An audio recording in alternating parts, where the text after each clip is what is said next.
Hello বন্ধুগণ, আজকে ঝটপট কাশ্মীরি আলুর দম দেখাবো।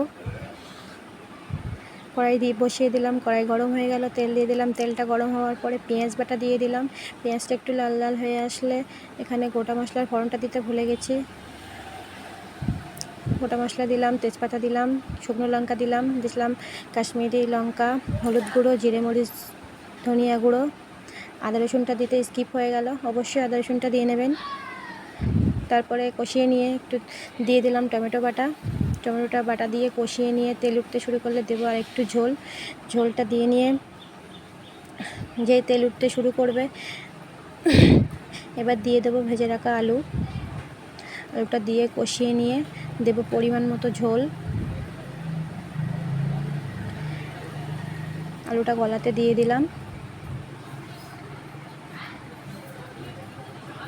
এই তো আমার আলু গলে গেল। উপর দিয়ে ছড়িয়ে দেবো কাস্তুরি মেথি দিয়ে একটু ফুটিয়ে নেব, নিয়ে উপর থেকে কাঁচা লঙ্কা ছড়িয়ে দিয়ে ব্যাস আমার কাশ্মীরি আলুর দম রেডি। তো বন্ধুরা, ভালো লাগলে লাইক, কমেন্ট, শেয়ার প্লিজ।